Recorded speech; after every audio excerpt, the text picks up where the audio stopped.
Hello and welcome back, my friend. You've found your way here again, which means you're either dedicated to learning while drifting off, or you've already forgotten that you clicked on this video, because you're half asleep, and that's perfectly fine. Tonight's story is part history, part archaeology, part gentle bedtime ramble. Together we'll be wandering through the cities that time forgot, places once full of life, laughter, arguments about bread prices, and all the other thrilling details of human civilization, only to slip away almost overnight, tucked beneath ash, sea, or shifting ground. As always, before we begin, I'd love to know, where are you listening from tonight? Drop a comment with your city, and let me know your time zone too. It's always fascinating to see how this sleepy little community stretches across the globe, nodding off at different hours, in different corners of the world. Now get comfortable, settle into your pillow or blanket, or perhaps that one oddly shaped cushion you've been meaning to replace for the past 3 years but haven't. There's no rush here. Just a slow drift into forgotten worlds. Imagine yourself waking up in the city of Pompeii on an ordinary morning in the year 79 AD. Ordinary, of course, meaning there's laundry to do, bread to buy, errands to run, and probably at least one neighbor already shouting about goats in the street. Civilization, it seems, has always had its little complaints. The first sound of the day is not an alarm clock that wouldn't be invented for quite some time, but rather the creak of wooden shutters being pushed open. The sun filters into narrow streets, where houses press shoulder to shoulder, their walls painted in shades of ochre, red and deep black. You could almost imagine that these pigments had been chosen specifically to age gracefully under centuries of volcanic ash, though in truth, they were simply fashionable. The streets are paved with large, uneven stones, still marked with the ruts of carts that clattered across them decades earlier. At this hour, the air is cooler, carrying a faint dampness that settles overnight, though soon the day will grow hot under the Campanian sun. If you step outside, you'll notice the smell of baking bread drifting from the communal ovens. Bakers in Pompeii were busy people. Archaeologists have identified more than 30 bakeries in the city. That means, at any given time, hundreds of round loaves were rising in clay ovens, scored with a cross, so they could be easily divided into 4. Very efficient, very carb-forward. Now, because water pipes did exist here, yes, the Romans had plumbing, you might hear the faint gurgle of fountains coming to life. These fountains were fed by aqueducts, carefully engineered to deliver water not just to the public baths, but also into some private homes.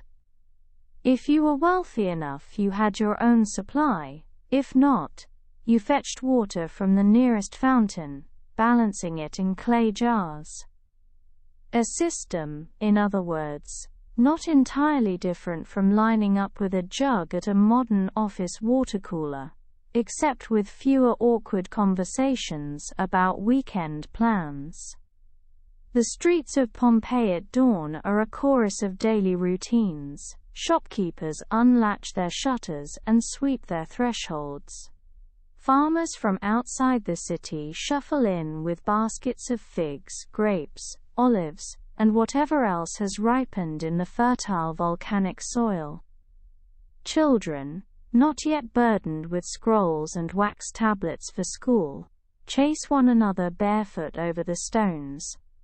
And somewhere, someone is already complaining that the city is too noisy, because some things never change. Let's pause and consider the homes themselves, since they tell us more about daily life than any dramatic tale of disaster ever could.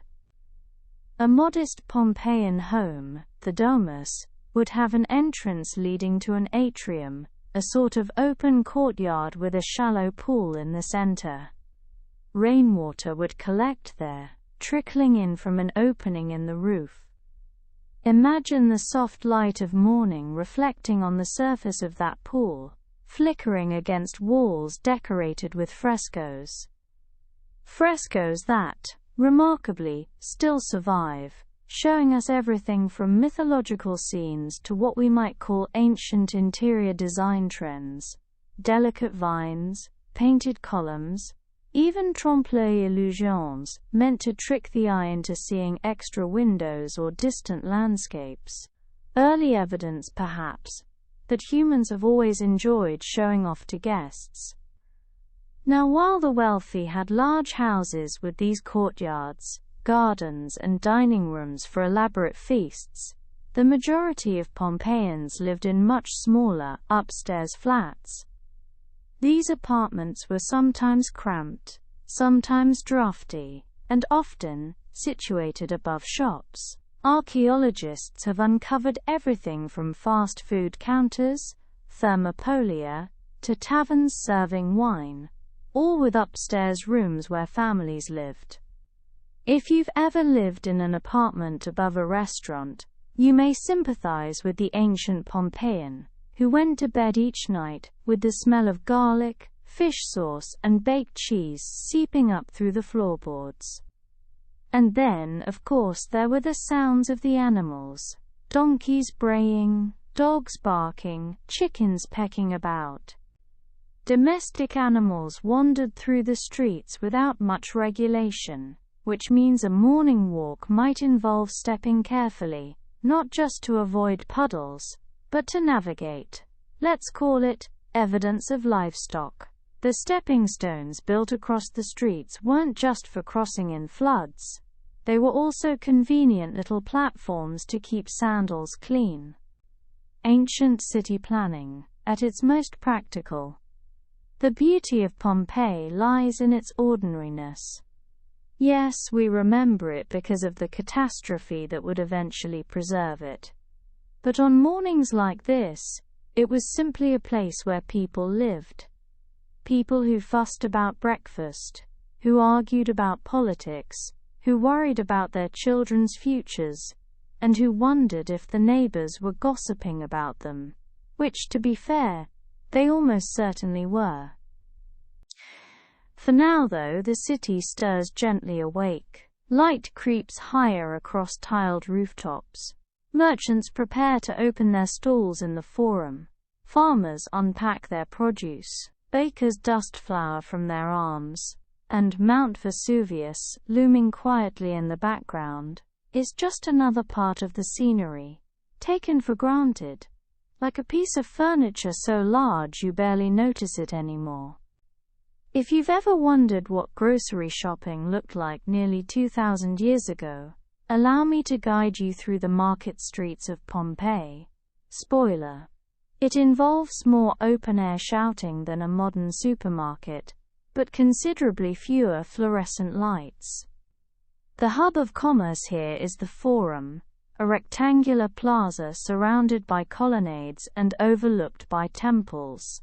But long before you reach the Forum, you'll pass by countless little shops tucked into the street fronts of houses. In fact, most homes in Pompeii weren't just private dwellings, they doubled as workspaces. Imagine living in what's essentially a permanent live work loft, but without the Wi-Fi, and with much better wall paintings. Step first into a thermopolium, which is essentially a Roman fast food counter. The counters are stone, inset with large jars, dolia, which held hot food. A passerby might buy a portion of beans stewed with herbs, or perhaps some meatballs in a garlicky sauce, thickened with breadcrumbs. These places were perfect for those without kitchens at home, which, truth be told, was most of the population. Cooking indoors was smoky, expensive, and sometimes dangerous, so eating out wasn't a luxury, it was survival. Which means you could say Pompeii invented both takeout culture and complaining about takeout prices. Across the street you might find a phallonica or laundry workshop.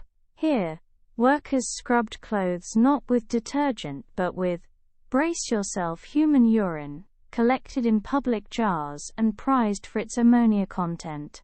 Yes, ammonia breaks down grease and brightens whites, but you can imagine that the process came with a certain bouquet. So if you were strolling through Pompeii's market streets, you'd get an intoxicating mix of aromas: fresh bread, simmering stews, crushed herbs, fermenting wine, and, let's be honest, a distinct hint of ammonia. Life in an ancient city was not for sensitive noses. Move along to the produce sellers. Tables sag under figs, pomegranates, olives, and the long curved cucumbers the Romans particularly enjoyed. Fresh fish gleams on slabs of stone, scales catching the morning light before a buyer sweeps them up to be grilled later. Traders shout prices, haggle, laugh, and sometimes mutter complaints when customers insist the cucumbers are too small or the grapes not sweet enough. Some things, it seems, remain eternal, ancient or modern. A marketplace thrives on bargaining. Now a word about the bread, since Pompeii was astonishingly well provisioned with bakeries. Loaves here weren't just round, they were regulated. Archaeologists found carbonized loaves in the ovens, each stamped with the name of the bakery or owner, so you knew exactly where your bread came from.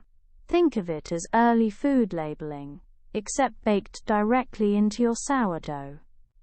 Imagine biting into a warm loaf, the crust crisp, the crumb dense but filling, knowing that its flour may have come from as far as Egypt, ground by a donkey-driven mill right here in town. If you've ever queued too long at an artisanal bakery and paid too much for bread, just know, this is not a new problem.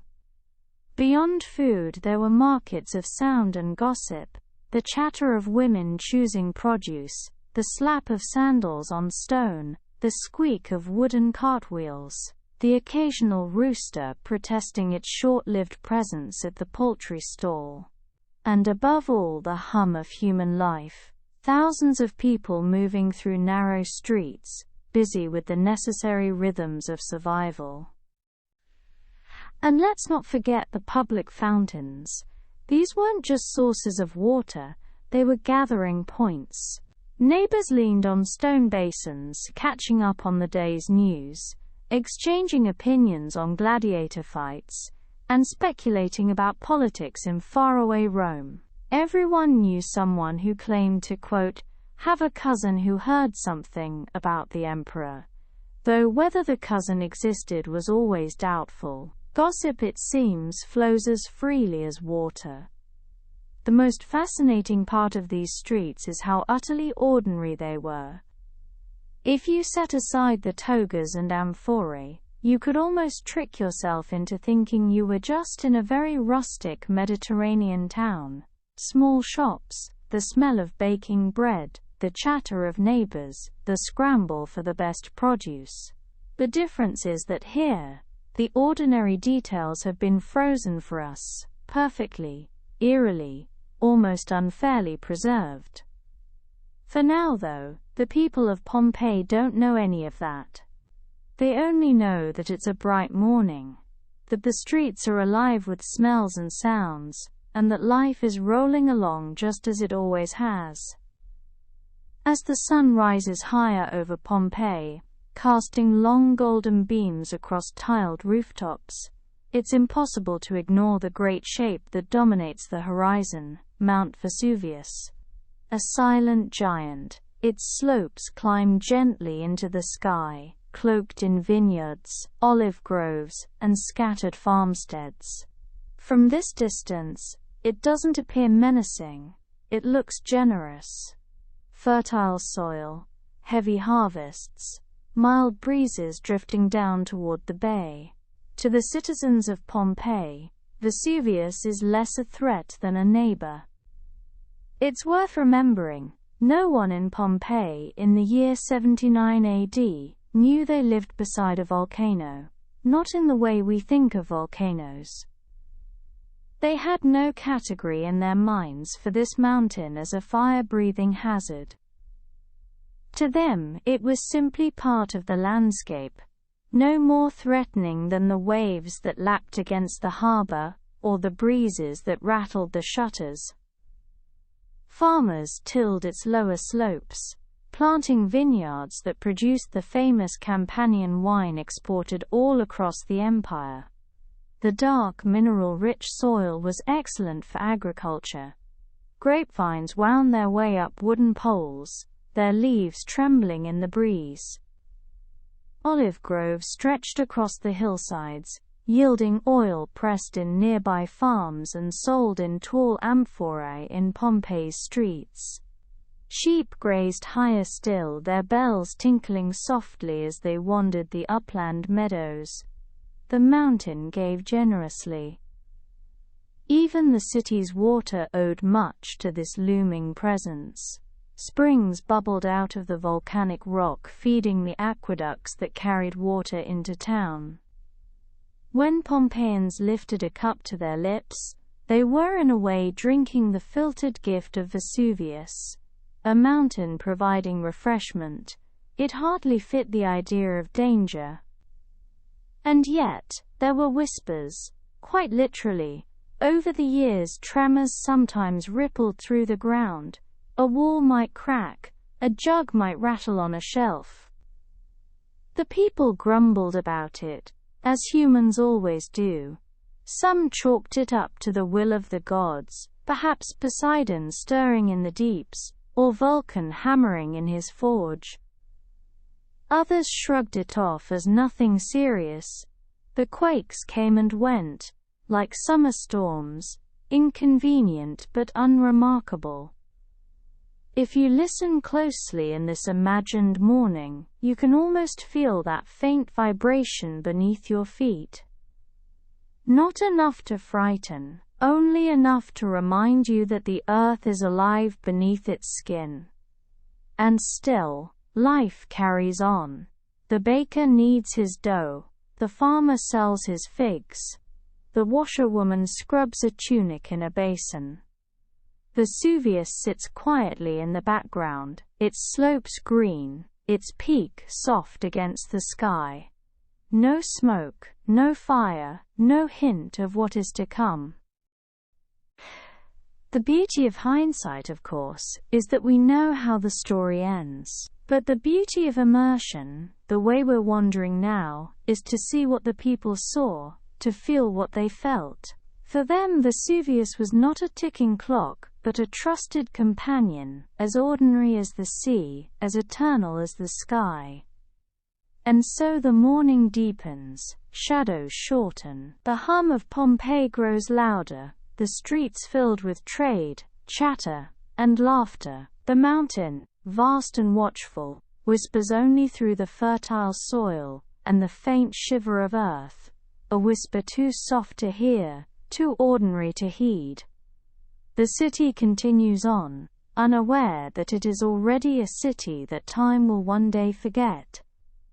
If Pompeii is a bustling inland city, full of markets, chatter and a good deal of goat-related noise, then Herculaneum is its calmer seaside cousin. Nestled closer to the shoreline, this smaller town wakes not to the sound of clattering carts, but to the soft lap of waves against the harbor. It's less a metropolis and more a retreat, favored by wealthier Romans who enjoyed a quieter pace of life, with the bonus of sea breezes drifting through their courtyards. At dawn, the first light shimmers across the Bay of Naples. Fishing boats, their hulls dark against the pale surface, return slowly from a night's labor.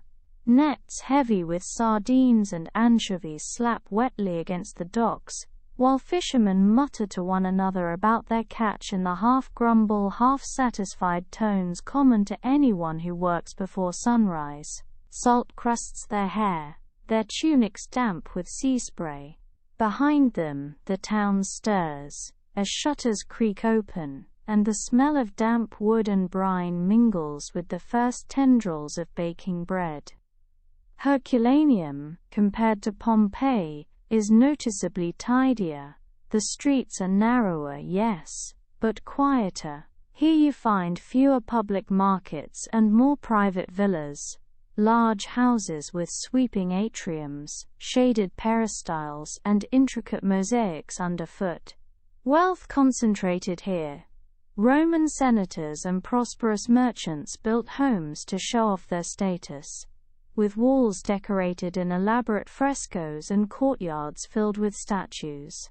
Imagine the cool splash of a fountain in a shaded garden, the sound of trickling water echoing against marble, while the air carries the faint smell of roses and citrus trees. Quite the contrast to Pompeii's noisy market streets. Yet not all of Herculaneum was marble and luxury. Ordinary folk lived here too. Craftsmen, traders, and laborers whose homes were smaller, stacked apartments above shops. If you walked along the streets at dawn, you might see shutters swinging open to reveal a carpenter's workshop, the sharp smell of cut wood drifting out into the cool morning. Or perhaps a tavern sweeping its floor, preparing to sell watered wine later in the day, its counter still sticky from the night before. The soundscape of Herculaneum is gentler. Instead of the clamor of a forum, you hear gulls wheeling overhead, the rhythmic creak of oars, and the soft chatter of women gathering at the fountains with their jars. Water here is drawn from the same aqueduct system that served Pompeii, though in Herculaneum fountains are more evenly spaced along the streets. A group of children dart past, splashing their hands in the cool basin, before being scolded by their mothers. Some things are timeless. Children will always find a way to play with water when they shouldn't. The wealthier residents of Herculaneum were in no rush to start their day. While the fishermen hauled their catch and the bakers tended their ovens, patricians reclined in airy dining rooms, attended by slaves, breaking their fast with figs, olives, bread, and cheese. Perhaps they would stroll out to their gardens, where the sea breeze carried the scent of herbs growing in neat beds, thyme, rosemary, and basil. Maybe they would pause before a wall painting, a fresco of Hercules, the town's namesake hero, and sip watered wine, because even in the morning, a little wine was entirely acceptable. There is a rhythm to this town that mirrors the sea itself, steady, gentle, lapping. The sun climbs slowly over tiled rooftops, gleaming on mosaics, casting long shadows across stone-paved streets. Fishermen haul, bakers bake, children run. Wealthy patrons stretch luxuriously in their shaded atriums. And always, in the background, the great silhouette of Mount Vesuvius. From here its slopes appear even closer, rising steeply behind the town. But again, no one worries about it. The mountain is simply there, part of the horizon, as familiar as the tide. The bay glitters, the town hums awake, and Herculaneum, like Pompeii, believes it has centuries still ahead of it. If Pompeii was a city of shopfronts and chatter, Herculaneum was a city of courtyards. Here, houses open inward, built around shaded gardens and pools of water, offering privacy from the street and relief from the southern Italian sun. To walk through one of these villas at dawn is to step into a carefully arranged harmony of architecture, nature, and social status. Picture the Villa of the Papyri, one of the most famous houses in Herculaneum. Its colonnades stretch toward the sea, framing views of the bay that would make even a modern architect a little envious. At dawn, sunlight filters through columns, catching the surfaces of marble statues, gods, athletes, muses, all arranged neatly along the walkways. The floor mosaics, tiny tesserae of black and white stone, form intricate patterns that seem to ripple in the shifting light. A pool reflects the blue of the sky, its water rippling gently with the breeze. The only sounds here are the trickle of fountains, the coo of doves roosting in the rafters, and perhaps the faint murmur of slaves already at work. Step into the atrium of a more modest house, and you'll find a similar layout on a smaller scale. At the center is the impluvium, a shallow pool that catches rainwater through a square opening in the roof. At this hour, the morning light strikes that pool just so, making it sparkle faintly on the plastered walls. Sometimes those walls are painted with bold colors, reds, yellows, deep blues, and decorated with frescoes of mythological scenes, or still lifes of fruit and bread. A Roman family might begin their day here, splashing their faces with water from the pool, greeting one another with yawns and half-smiles before setting about their tasks. Herculaneum's villas blur the line between indoors and outdoors. A peristyle garden, an open courtyard ringed with columns, was a stage for daily life. Children might play among the trimmed box hedges, their laughter echoing off the colonnades. Women, their hair pinned with delicate combs, might stroll through the garden paths, plucking a sprig of rosemary to scent the stew for later. The men of the household might pause in the shade, discussing business or politics, gesturing broadly in that way that Romans seemed to do with every sentence. Meanwhile, slaves sweep the pathways, refill the oil lamps, and ensure that the fountains flow smoothly. One of the charms of Herculaneum lies in its decoration. Here you'll find mosaics of dolphins leaping through stylized waves, frescoes of Bacchus lounging with a cup of wine, and panels depicting fruit so vividly that you could mistake them for actual baskets set on a ledge. Roman artists loved to trick the eye, so a wall might pretend to open onto a garden, or show a peacock strutting along a painted balustrade. These images weren't just pretty, they were status symbols, declarations that the owner had both taste and the means to afford it. Even ordinary households joined in the aesthetic display. A small tavern might feature painted advertisements of the food and drink it served. A modest dwelling might still have a few panels of deep red or yellow, imitating the style of grander houses. In Herculaneum, as in Pompeii, walls spoke volumes. But the villas weren't only about beauty, they were about climate control. Thick walls kept interiors cool, courtyards funneled breezes through the rooms. Water trickled constantly, evaporating into the air, cooling it subtly. These houses were designed for comfort long before air conditioning units began humming in windows. And all of it was powered by careful planning, abundant labor, and, of course, the fertile land and wealth that Vesuvius itself had made possible. Step back outside and you'll notice how different the streets feel from Pompeii's. Quieter, narrower, with fewer shops jostling for attention. Life here unfolds more behind closed doors, in gardens and shaded dining rooms, rather than in noisy markets. It is a city tuned to a slower rhythm. A rhythm of sea breezes, tinkling fountains, and the easy wealth of those who could afford to live here. The morning deepens, and Herculaneum glows in its seaside calm. Villas breathe with quiet life. Mosaics sparkle faintly in the sun, and the town, lulled by the rhythm of the bay, carries on unaware that it, too, will one day be remembered not for its mornings, but for its silence. By mid-morning, Herculaneum is fully awake. The fishermen have hauled their nets to shore, and now mend them on the docks, squatting in the sunlight, fingers moving with practiced repetition.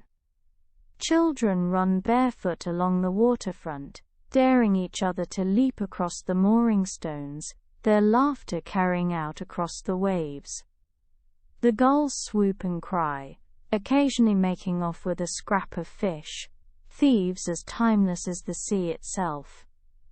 Back in the streets, shopkeepers open their doors wide. A cobbler hammers at leather sandals, the steady tap-tap-tap echoing down the stone corridor of the street. A tavern keeper arranges amphorae of wine on a wooden shelf, brushing dust from the rims before his first customers wander in. A bronze worker, already sweating from the heat of his small forge, wipes his brow with the back of his arm and mutters about the price of tin, which has apparently been outrageous for as long as trade has existed. If you wander deeper into the residential quarters, the sounds soften. Here, within courtyards shaded by pergolas heavy with vines, life follows a slower rhythm. A woman leans over a loom, the shuttle clicking gently back and forth as she weaves cloth for her household. An old man dozes on a stool, half listening to the murmur of a fountain. Slaves bustle quietly, carrying baskets of bread, oil, and vegetables from the market stalls, setting them down in storerooms where the air is cool and damp. The sea breeze slips through narrow alleys, rattling shutters and stirring the smell of herbs that hang drying from wooden racks. Rosemary, sage, thyme, all tied in bundles, filling the air with a fragrance that mingles with the salt of the harbor. In the distance, the waves lap against the breakwater, a gentle percussion beneath the hum of human activity. And always, just behind it all, there is the mountain. Vesuvius looms closer here than it does in Pompeii, its slopes rising sharply behind the town, like the wall of a giant theater.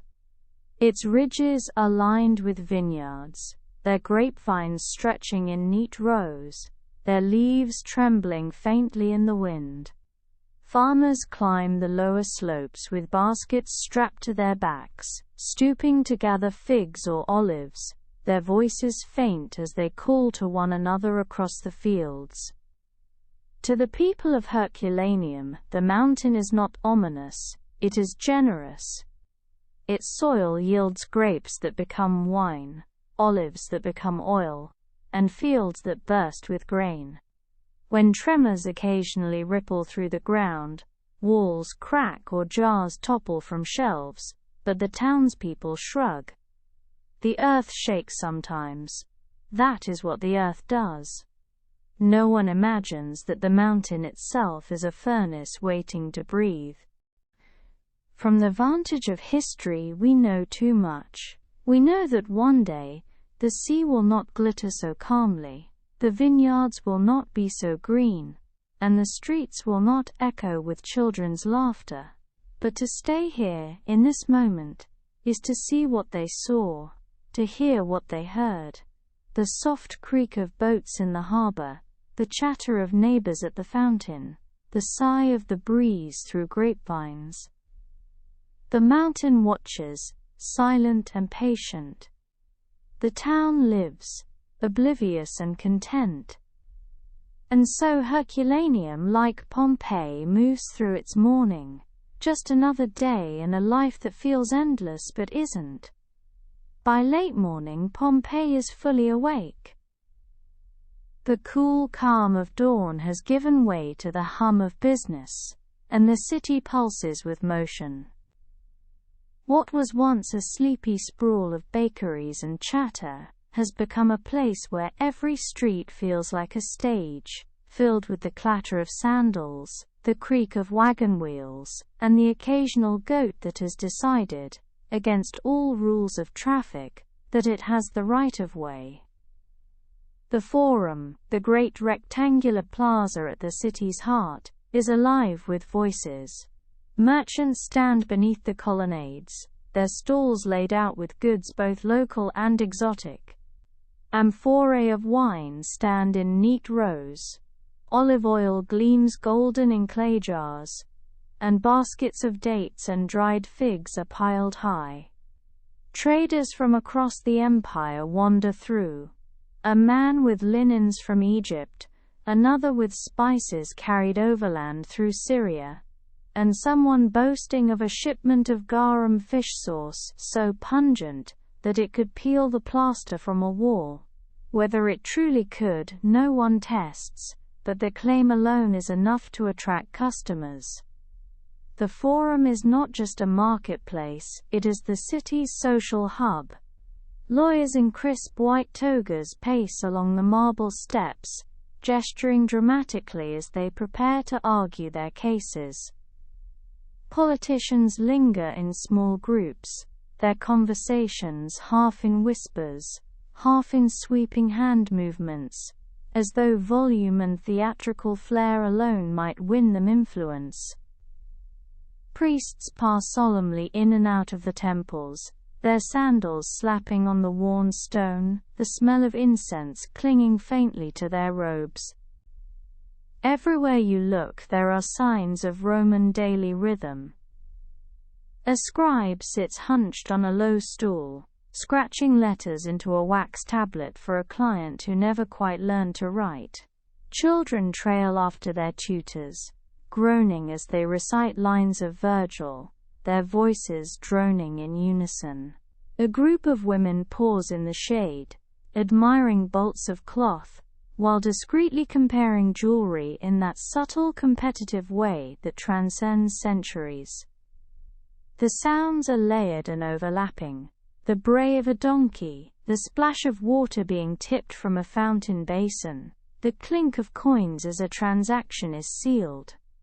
And weaving through it all are the smells. Freshly baked bread, pungent cheese, the tang of olives, the metallic bite of bronze being hammered into shape, and yes, the slightly sour undertone of the laundry vats, reminding you that ammonia-based detergents were very much a part of ancient chic. Step away from the Forum and into the baths, and you'll find another layer of life unfolding. The public baths were not just places to wash, they were social theaters. Pools of cool and warm water steam gently in the morning light, their surfaces broken by the ripple of bodies easing in. The caldarium glows with heat, its ceiling beaded with condensation, while the frigidarium stings the skin with cold, leaving bathers gasping. Men recline in the tepidarium, half bathing, half debating politics, their voices echoing against the vaulted ceilings. Slaves bustle about with oil flasks and strigils, scraping down their masters' skin with the matter-of-fact efficiency of people who have done this 1,000 times before. Beyond the baths, in shaded courtyards, gladiators are already training. Wooden swords clack together as pairs spar, their bodies gleaming with sweat in the rising heat. They practice footwork, lunges, shields, raised and lowered in perfect rhythm. A boy perched on the edge of the training ground watches with wide eyes, pretending not to flinch when one of the men lets out a roar, as though even rehearsal demands theatrics. To him these men are heroes, larger than life, destined for the amphitheater. To the gladiators themselves, it is simply morning exercise. And throughout all this noise, bustle and energy there is the mountain. Vesuvius rises above the city, its presence steady, its slopes green with vineyards. Most citizens spare it no thought. It is part of the background, the silent spectator to their lives. If they notice it at all, it is only to admire the neat rows of vines climbing its lower ridges, or to plan a stroll into the countryside on a festival day. The irony, of course, is that the mountain is recording all of this in its own quiet way. With every tremor, every faint pulse beneath the soil, it is writing a future that no one in Pompeii can yet read. But for now, the city bustles, full of confidence in its own permanence, convinced that tomorrow will be just like today. The city is in motion, the people are alive, and the mountain whispers on, inaudible, unnoticed, and immeasurably patient. As the sun climbs higher, the streets of Pompeii grow warmer and brighter, the stones underfoot heating until they nearly shimmer. Shadows shrink back against the walls, and the air is filled with a kind of restless, fragrant energy, the smell of meals being prepared, of ovens blazing, of spices carried on the breeze. If you follow your nose, you'll almost always find yourself near a bakery, and Pompeii, ever practical, has bakeries on nearly every corner. The ovens are squat and beehive-shaped, their interiors glowing with fire that has been stoked since before dawn. By midday, the bakers are already pulling loaves from the heat, round, dense, scored in 8 segments like a wheel, so that families can tear them apart easily. The smell is heavenly, nutty, toasty, tinged with a faint whiff of smoke. Outside, donkeys plod in steady circles, harnessed to large grinding stones that crush grain into flour. Their hooves clop in patient rhythm, day after day, as the stones groan and turn. Bread is life here. Rich or poor, nearly every Pompeian tears into these loaves daily. The wealthy may dip them into oil, or drizzle them with honey. The poor perhaps dunk them into thin stew or stretch them with garum, the infamous fermented fish sauce, whose odor was so strong that even the Romans joked about it, and yet somehow it was beloved. Humanity, it seems, has always had a fondness for condiments of questionable aroma. Not far from the bakeries, taverns and food stalls spill their energy onto the streets. Thermopolia, countertop shops with deep clay jars sunk into the stone, offer hot foods to anyone too busy or too thrifty to cook at home. Lentils simmer in broth, chickpeas glisten with oil, and stews bubble away with chunks of vegetables and meat. Patrons lean against the counters, slurping noisily, exchanging gossip, and occasionally pausing to argue about politics, prices, or who really owns that plot of land by the vineyard.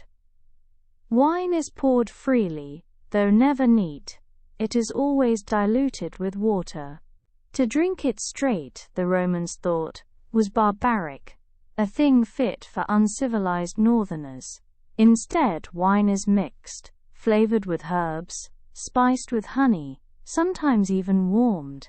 At midday, men linger here, reluctant to step back into the glare of the streets, half dozing in the heat, half listening to the drone of conversation. Step beyond the taverns and you find yourself in Pompeian homes. Their walls, even from the outside, give little away, plain facades, unassuming. But step through the door, and the city transforms. The typical house opens into an atrium, a central hall with a shallow pool sunk into the floor to catch rainwater from the roof. Sunlight pours through the opening, scattering reflections across painted walls. Frescoes of gods, landscapes and mythological heroes glow in reds and golds, the colors vibrant even in the dim light. In these homes, life unfolds at a slower pace. A mother supervises slaves preparing the midday meal, while children chase each other around the peristyle garden, their shouts bouncing off the columns. A family reclines on couches for lunch, tearing bread, dipping it into bowls of olives and cheese, chatting idly about the day. Laughter echoes faintly, mingling with the trickle of water from fountains that cool the inner courtyards. The wealthy live expansively, with mosaics on the floor and entire rooms devoted to dining, lounging, or simply showing off. The poor, by contrast, often live in cramped apartments above shops, their rooms small, their meals simple. Yet even here, midday brings a pause, a loaf of bread, a handful of beans, a sip of wine, the small rituals of sustenance repeated across all classes. The city slows in the heat. Streets empty slightly.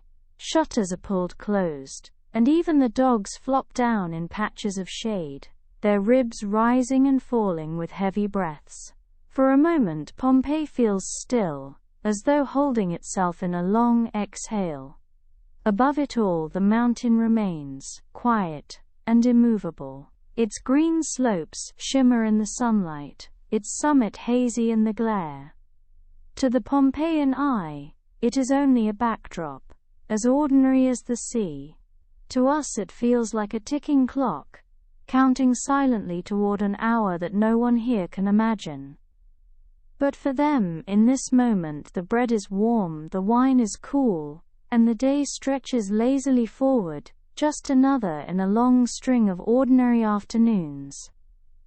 As the sun edges past its peak, Pompeii begins to exhale. The brightness that baked the stones at midday softens ever so slightly, and with it, the tempo of the city shifts. Streets that once rang with the clatter of carts and chatter now take on a gentler hum, as though even the buildings themselves know that the heat is best met with patience. The markets are the first to loosen their grip on the day.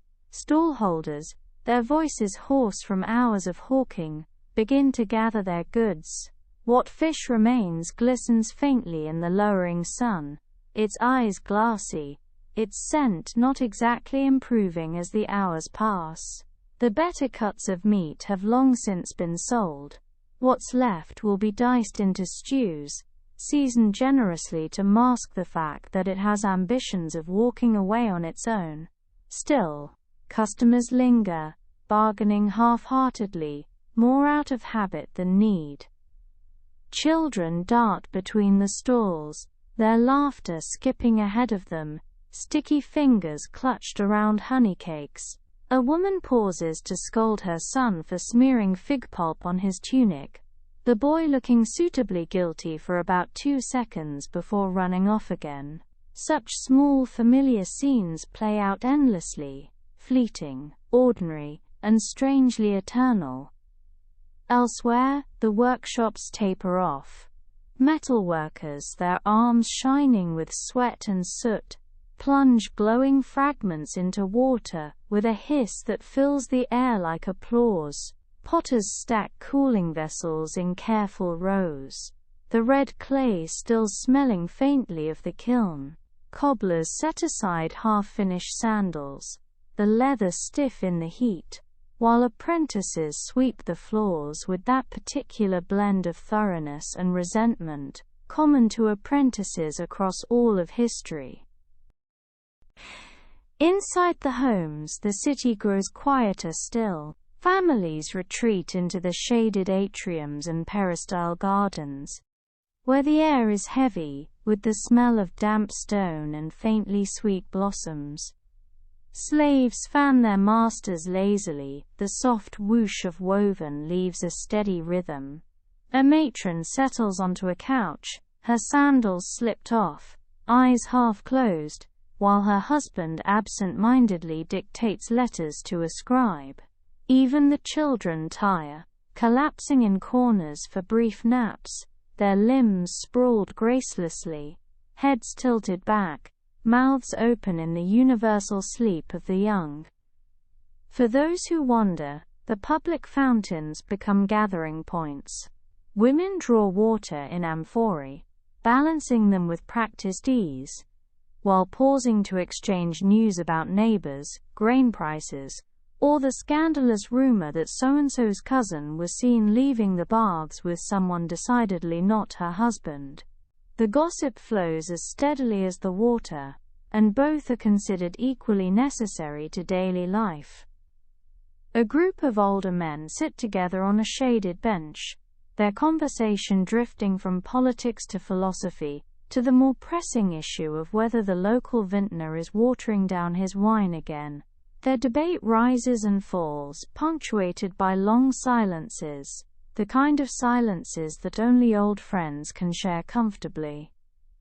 By late afternoon, a calmness settles in. The stones radiate stored heat, the air smells faintly of dust and bread gone cold, and the sky begins to blush faintly toward gold. Dogs stir and stretch, shaking themselves before trotting down alleys in search of scraps. Somewhere, a flute plays, hesitant, almost lost against the wider hum of the city. And always, looming above it all, the mountain stands. Vesuvius, its peak softened by haze, its slopes glowing in the late light. To the citizens below it is the eternal backdrop, so constant that they no longer see it. To us it is the quiet heartbeat of the story, waiting, patient, unread. For Pompeii, this is simply another afternoon slipping toward evening. The rituals repeat, meals prepared, shutters drawn, voices softening. A city wrapped in its own rhythms, unaware that history is holding its breath just beyond the horizon. As the afternoon edges forward, Pompeii's quieter neighborhoods funnel into one great stage, the Forum. If the side streets are the veins of the city, then this broad, open square is its thundering heart. Here the ordinary collides with the monumental, and the business of daily life becomes something just a little more theatrical. Step through an archway, and suddenly the space yawns open. The Forum is vast, paved with stone slabs worn smooth by thousands of sandals, cartwheels, and the occasional goat determined to insert itself into civic affairs. Around its edges stand colonnades, rows of tall columns casting striped shadows across the ground, giving the square the air of a room without a ceiling. It is a place of commerce, politics, and religion all at once. On one side rises the Temple of Jupiter, its stairs broad and imposing, its columns stark against the sky. On another, stands the Basilica, where legal disputes and commercial contracts are sorted with all the flair of Roman bureaucracy, which is to say, with a great deal of parchment, posturing, and probably at least one bribe slipped under the table. Here, citizens gather in clusters, voices rising and falling like the sea. Some come to buy or sell, their baskets heavy with produce or pottery. Others come simply to talk, and to be seen talking. Men in togas stand at angles calculated to look casual but dignified, as if they might be called upon to rule the empire at any moment, or, at the very least, to look important in front of their neighbors. Politics hums in the air. Pompeii, though far from Rome, mirrors its larger cousin's appetite for public debate. Notices are painted on walls around the Forum, election slogans scrawled in red and black pigment. Vote for Marcus Hulconius, one might say, a man of integrity.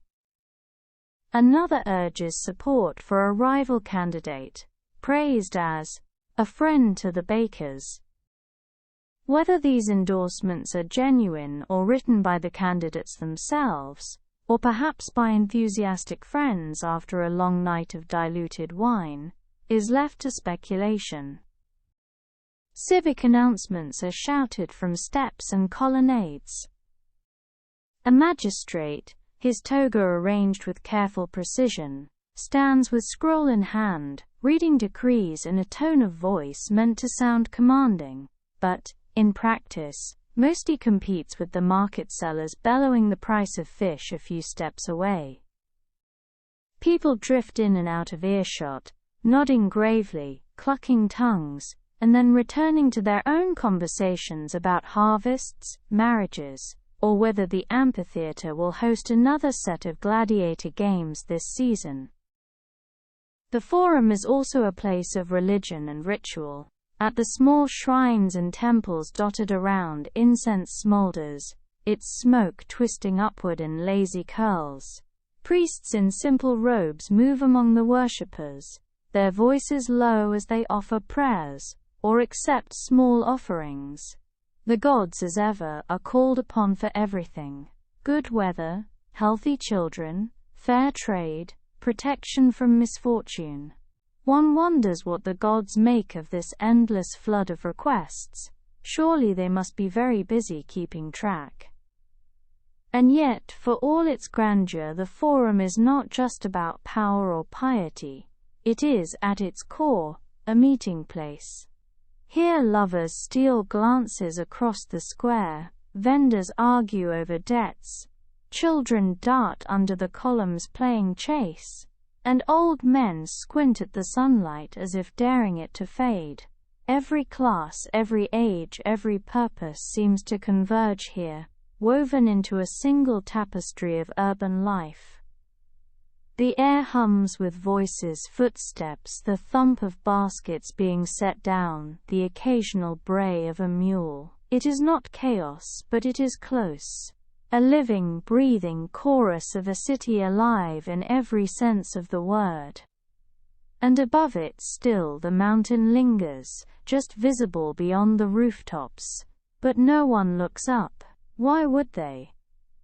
Life is here in the Forum, in the noise and the bustle, in the endlessly unfolding drama of being human. The Forum is never just a place for politics and temples. It is also a marketplace, and markets have their own rhythm.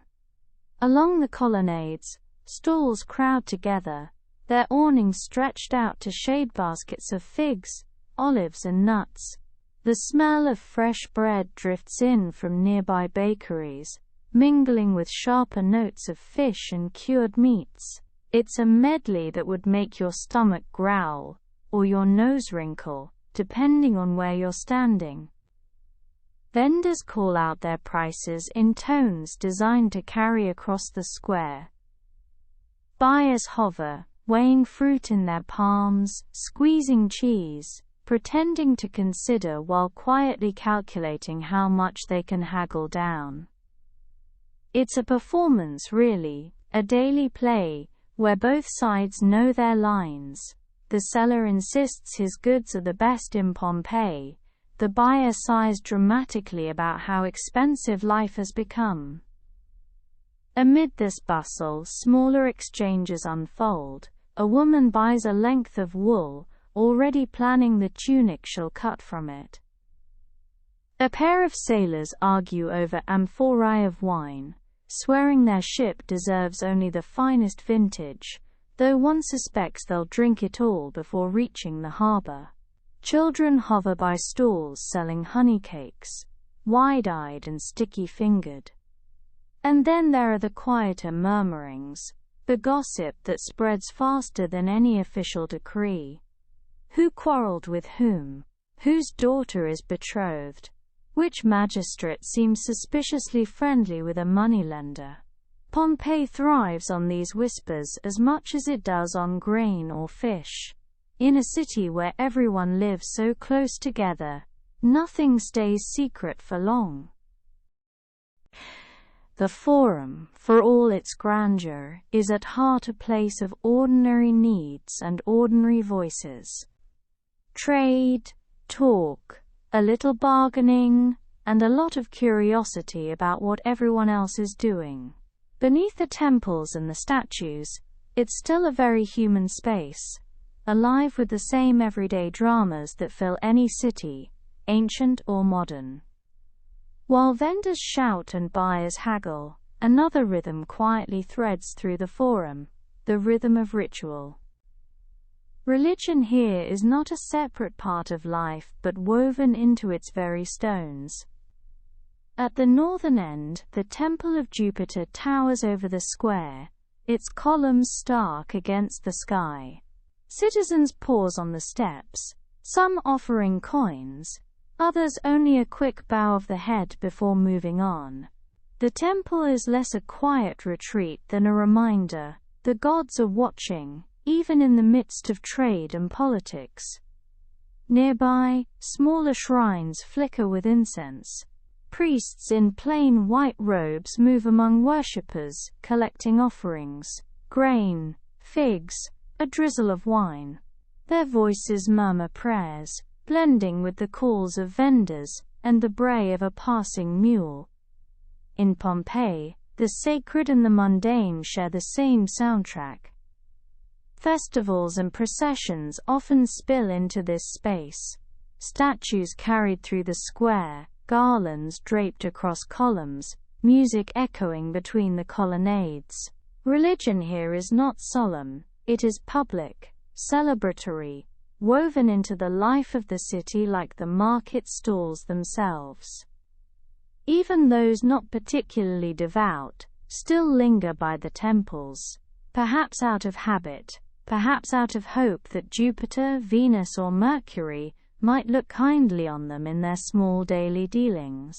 Because in a city built beneath a looming mountain, it never hurts to keep the gods on your side. For Pompeii, the Forum is more than commerce or politics. It is the grand stage where life, belief, and ambition all converge. Every voice, every offering, every bargain echoing into the open air. Step off the busy street, and the sound of the Forum fades into something quieter. Behind high walls and heavy wooden doors lie the villas of Pompeii's wealthiest citizens, spaces designed as much to impress as to shelter. The entrance leads into the atrium, a wide hall with a rectangular pool at its center. Above, the roof opens to the sky, channeling rainwater into the pool. Sunlight filters down in shifting squares, casting reflections that dance on painted walls. These walls are anything but plain. Frescoes bloom across them. Gardens, landscapes, mythological scenes. Some rooms even mimic marble columns or distant horizons, painted illusions to suggest that the house is larger, grander, almost infinite. Floors, too, speak of wealth. Mosaics of tiny tiles form intricate patterns, sometimes even images of animals, ships, or fierce guard dogs, with the immortal warning, Cave Canem, beware of the dog. It's hard to know whether the dog was real, but the pride of ownership certainly was. Further in lies the peristyle garden, a courtyard framed by columns, planted with flowers, fountains, and neatly clipped shrubs. In a city of stone and ash-gray walls, these gardens offered bursts of color and cool air. Slaves tended them, ensuring that their masters could stroll among roses and herbs, as though time itself bent to their leisure. These villas are both homes and stages. Guests walk through them with eyes wide, murmuring admiration, noting every luxury. And that perhaps was the point. To live well in Pompeii was not just to be comfortable, but to be seen living well. Not all homes dazzled with mosaics and marble.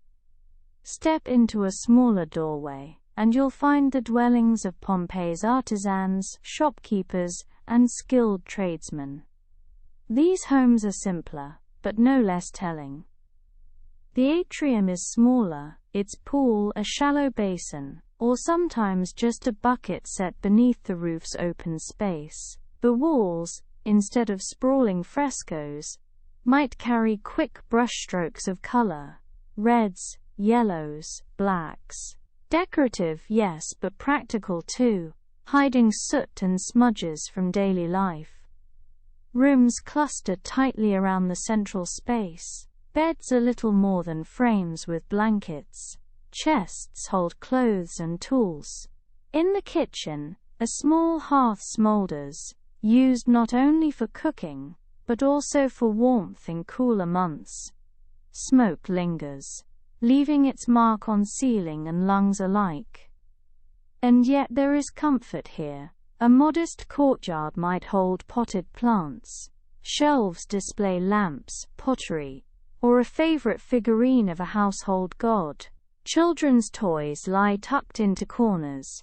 It is a world not of grandeur but of stability.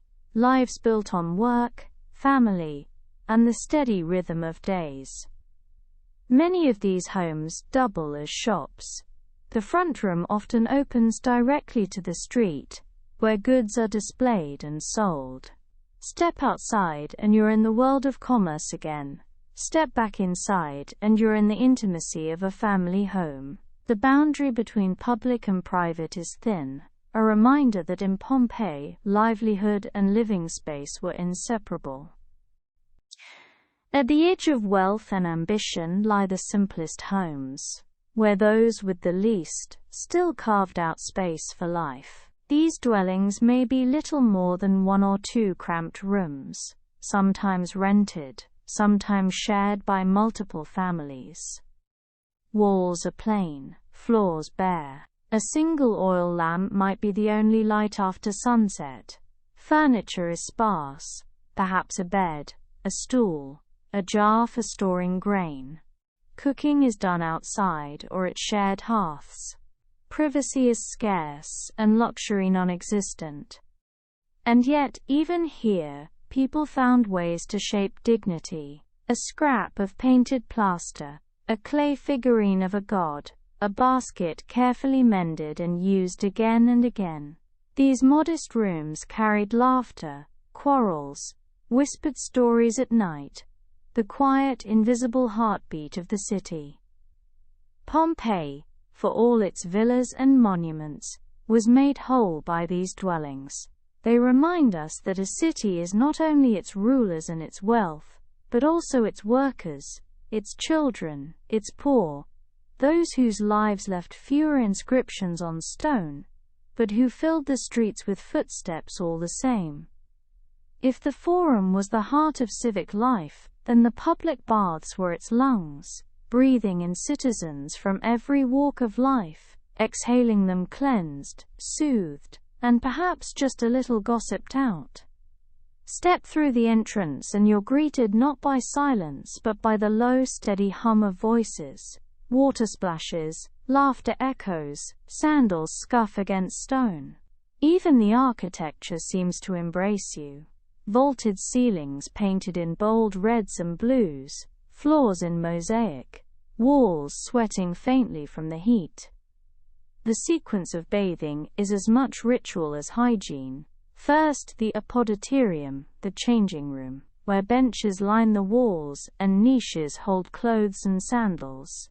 Slaves or attendants might hover, ready to guard belongings, or, more realistically, to pretend they didn't see anything go missing.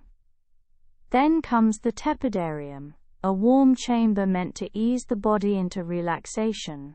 The air is thick and fragrant with oils, steam curling like fingers along the plastered walls. Here people linger, talking politics, sharing jokes, or whispering rumors with the ease of those half hidden in vapor. For those craving intensity, the caldarium beckons. Hot water pools simmer, and steam all but blinds you, blurring faces until they're little more than moving shadows. A bronze basin glows with heat, filled by water piped in and warmed through clever Roman engineering. Sit too long, and your skin tingles, your lungs complain, but your body unwinds in a way only heat can manage. Finally, there is relief in the frigidarium. Cold water awaits, biting at the skin, shocking the system awake. Gasps rise as bathers plunge in, half pleasure, half punishment. The sensation is bracing, like stepping into a new day. The baths are more than hygiene, they are theater. Deals are struck here, friendships cemented, rivalries stoked, all in a space that mingles the steam of hot water with the vapor of Pompeii's endless chatter. Step back onto the streets and you'll notice something striking. Pompeii smells delicious, or at least interesting. Because for every fine villa kitchen, there are dozens of thermopolia, street-side taverns and food stalls feeding those who couldn't be bothered, or simply couldn't afford to cook at home. Their counters still stand today, L-shaped stone slabs with wide jars, once filled with stews, beans, olives, or wine. Imagine leaning against one, cup in hand, exchanging jokes with a neighbor, while the cook ladles out a portion of lentils or salted fish. The fare isn't glamorous, but it's filling, warm and social. The streets pulse with food smells, bread carried fresh from communal ovens, pastries sticky with honey, sausages sizzling. Wine flows easily, diluted with water, flavored with herbs, sometimes so sour it needed sweetness to be drinkable. Still, it kept conversation lively, and that was the point. Taverns weren't just eateries, they were social crossroads. Dice clattered on tabletops.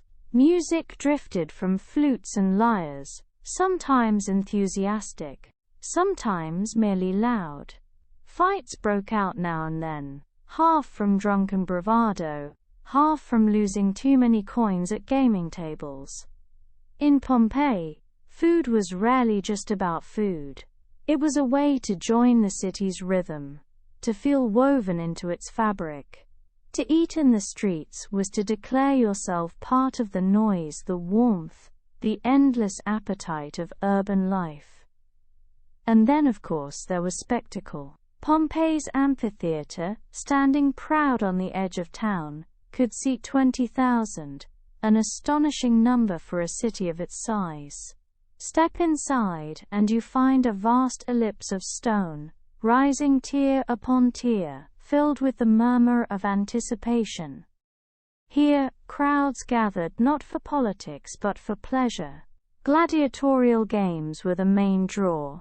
Men armed with swords, tridents or nets, fighting for glory, survival, or simply the crowd's approval. The noise was immense. Cheers, jeers, gasps, the metallic ring of weapons clashing. For some, it was thrilling. For others, unsettling. For most, irresistible.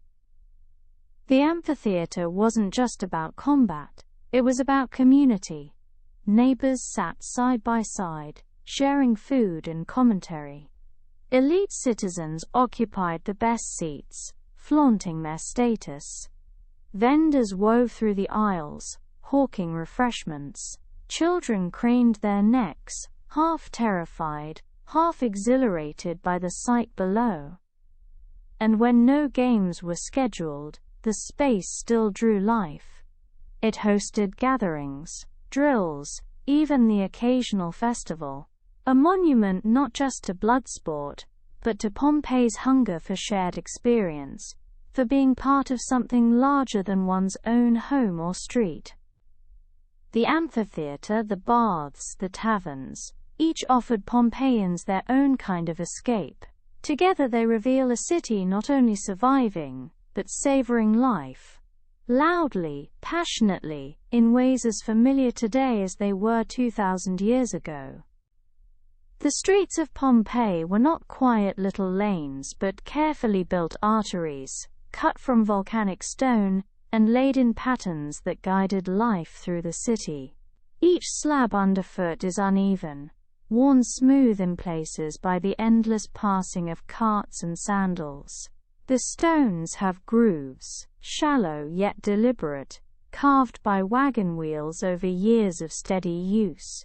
To walk them is to hear the faint echo of trade, the squeak of axles, the clop of hooves, the shuffle of feet, all mingling into a kind of living soundtrack.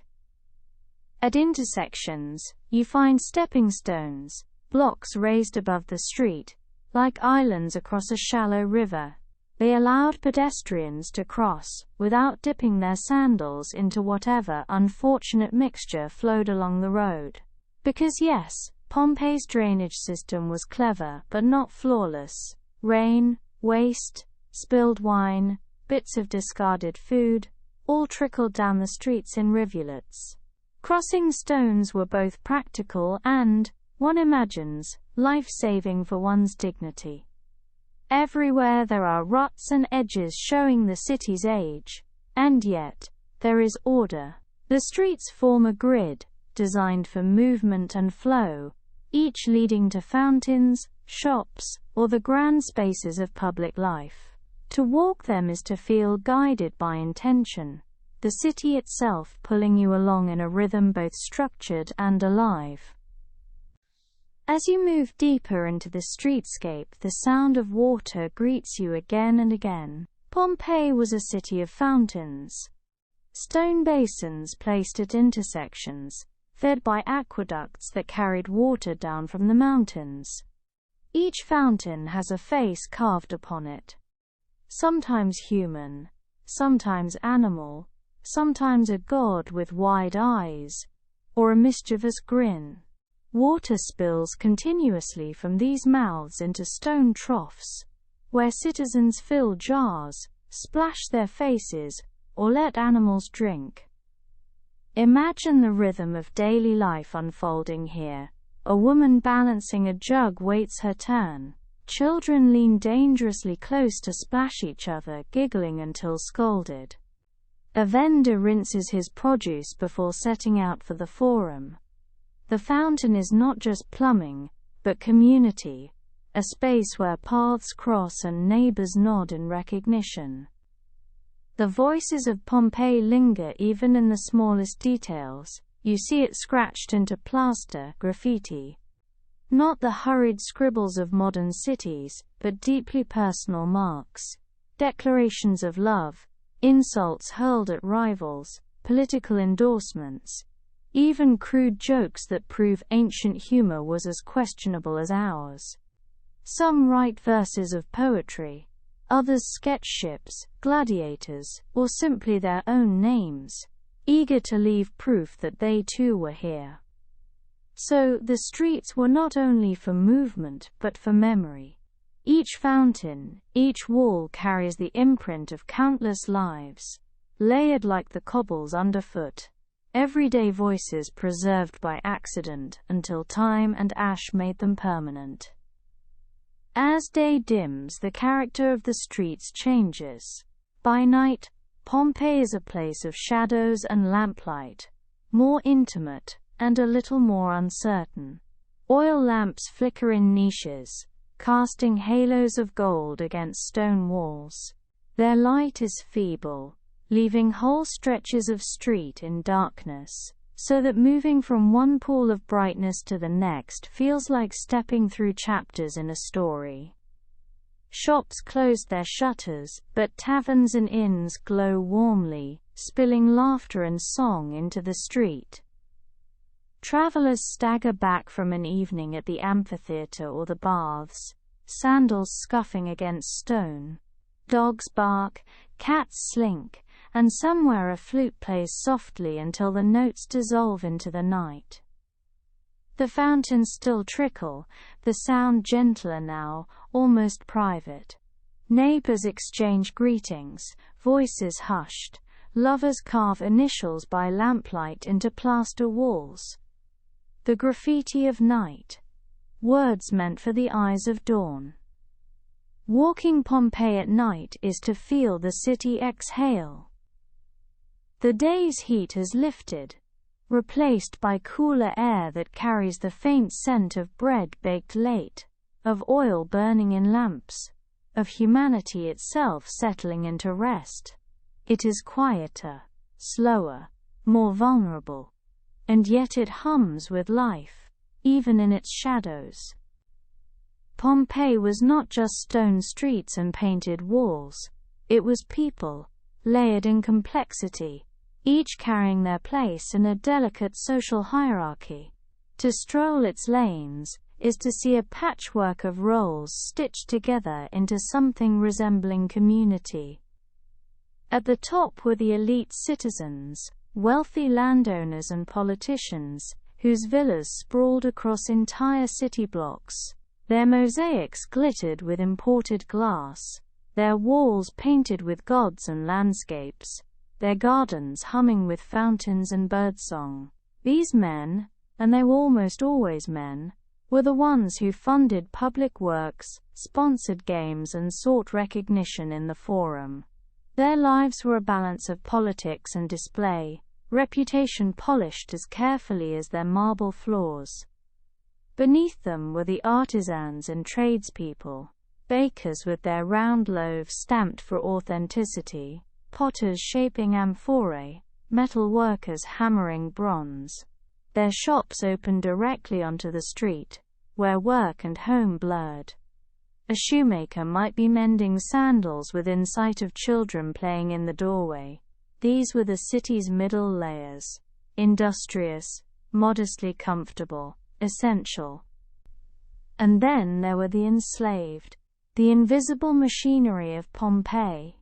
They cleaned villas, carried water, cooked meals, and labored in fields.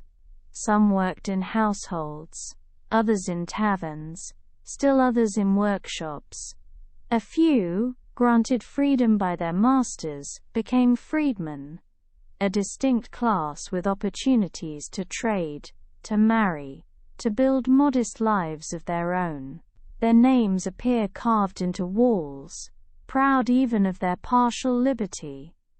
What emerges is a mosaic of humanity, uneven yet interconnected, each class leaning on the others, each shaping Pompeii in ways visible and invisible. A city's story, after all, is never just its walls, it's the hands and voices that move between them. To step into the domestic spaces of Pompeii is to encounter the rhythms of family life. Women, though barred from formal politics, wielded influence in other ways. They managed households, oversaw slaves, arranged marriages, and in wealthier families, acted as stewards of estates. Inscriptions hint at women who were literate, who conducted business, even who owned property outright, quiet evidence that Roman women were not confined entirely to shadows. Children filled the streets and courtyards. Some inscriptions record their games, rolling hoops, chasing balls, mimicking gladiators with sticks as swords. Their voices would have been constant, laughing, crying, bargaining for sweets at food stalls. Childhood in Pompeii was not a sentimental stage of life, but a training ground.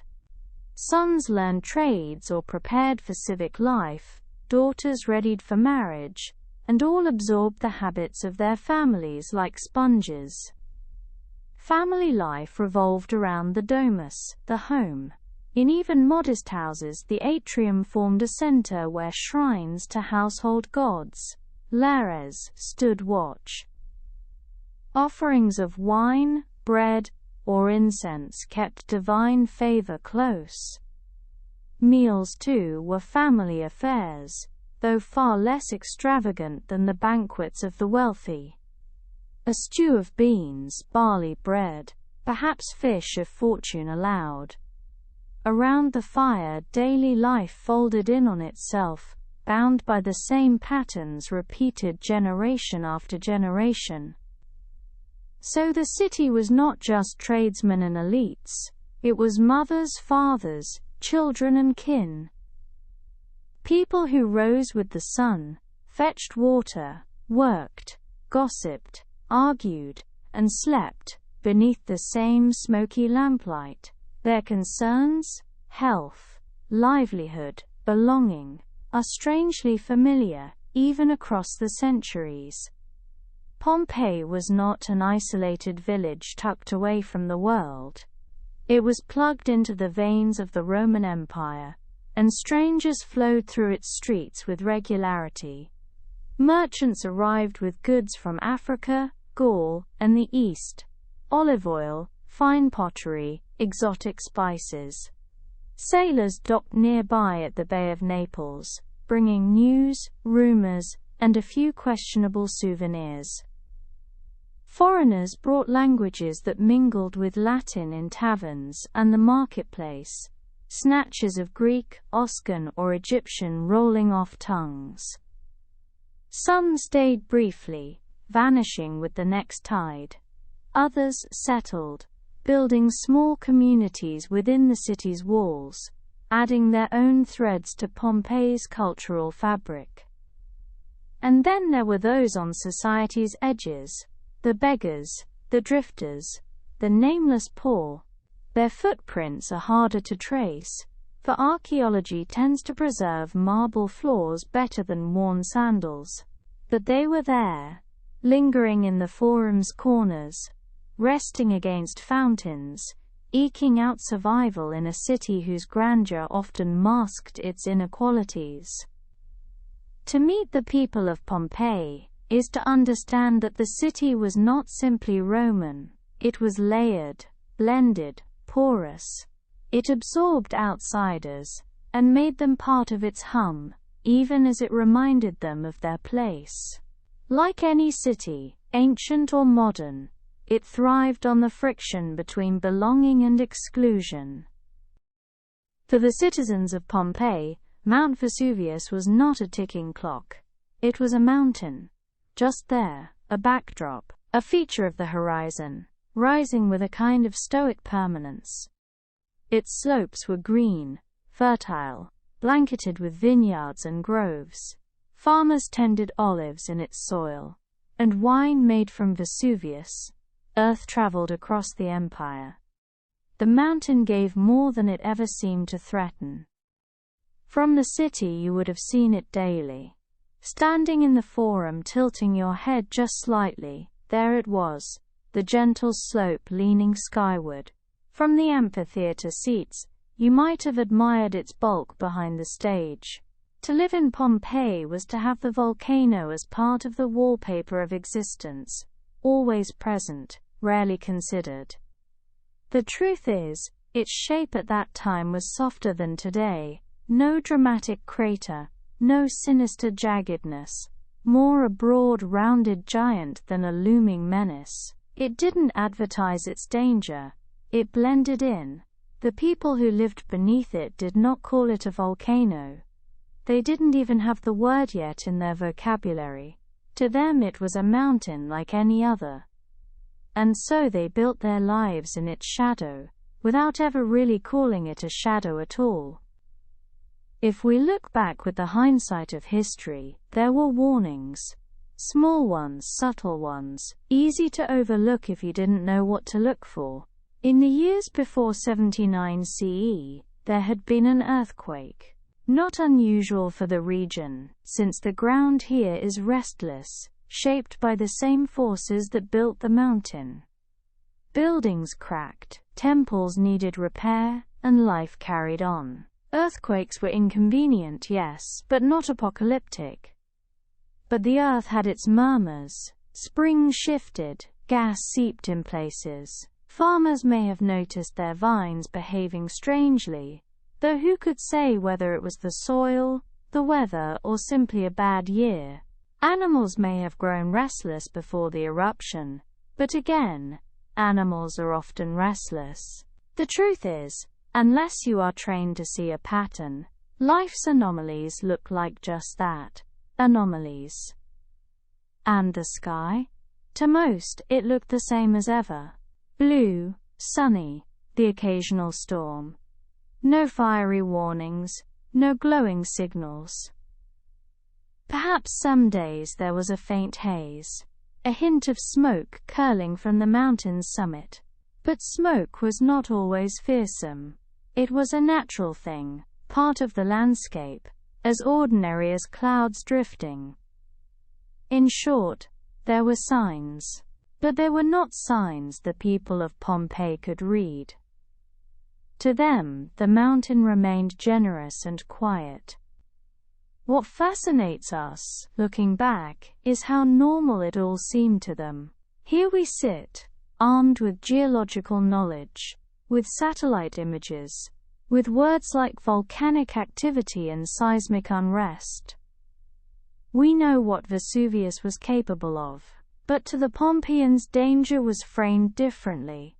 It came from politics, from disease, from bad harvests, from war. The mountain was not on their list of worries. And therein lies the human blind spot. We often fear the dangers we can name, while living side by side with the ones we cannot yet imagine. They invested their energy in graffiti battles about gladiators and elections. They fussed over bread prices and wine quality. They repaired their walls after quakes and carried on. If you had asked a citizen of Pompeii what they thought of the mountain, they might have shrugged. A fine place for vineyards, they'd say. A source of fertile land. A backdrop for festivals. Nothing more. But in hindsight, the calmness is uncanny. Because we, sitting centuries later, know how the story bends. We know that the shadow over Pompeii was not merely figurative, it was literal. It was geological. And it was waiting. The day of the eruption, the 24th of August 79 CE, if we take Pliny's account at face value, began by all appearances, like countless mornings before it. The sun rose over the Bay of Naples, casting that syrupy Mediterranean light across the rooftops of Pompeii. Terracotta tiles glowed warm, narrow streets slowly filled with sound, and shutters creaked open one by one. Imagine stepping out of a doorway in Pompeii that morning. The air would have been crisp, holding just enough coolness to hint that the sweltering heat of midday hadn't yet arrived. The stones beneath your feet, the great basalt paving blocks that formed the streets, still held the memory of the previous night's chill. As you looked up, you'd have seen the familiar ridgeline of Vesuvius, broad and quiet, basking in the same early light it had basked in for centuries. Nothing ominous, nothing urgent. Shops began to stir. Bakers, already at work before dawn, slid round loaves of bread from their ovens, marked with stamped patterns so each family could claim their own. The scent of yeast and wood smoke drifted into alleys. Tavern doors creaked open, benches were dragged out, and the first jars of watered wine were poured for laborers who needed something, anything to wash down the dust. Children ran barefoot, carrying errands for their mothers, tugging at the hems of tunics. Farmers trudged in with baskets, amphorae balanced carefully, produce freshly gathered from fields nourished by the very soil that owed its richness to the volcano looming above. It was, in short, a scene of utter normality. If you were there, nothing about that morning suggested the fragility of the hours ahead. A passerby might have paused at a fountain, tipping a jug to fill with water, while glancing casually at the mountain's peak. Perhaps a faint haze drifted upward, just a ribbon of cloud, barely noticeable against the pale blue sky, certainly nothing that would have sent anyone running. The noise of life rose slowly, as it always did, hammers clinking in workshops, donkeys braying under loads.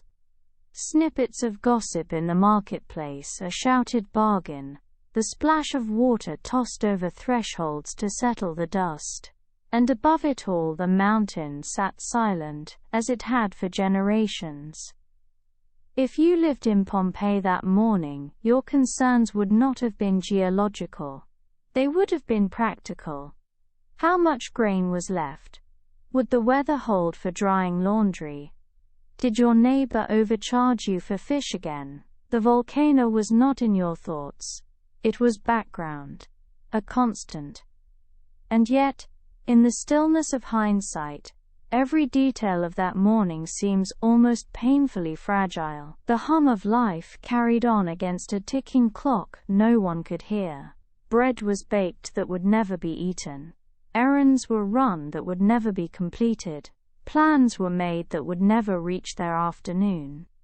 To live that morning was to walk unknowingly at the edge of history, lulled by normalcy right until the sky began to change. It began, as so many catastrophes do, with something that did not immediately look like catastrophe.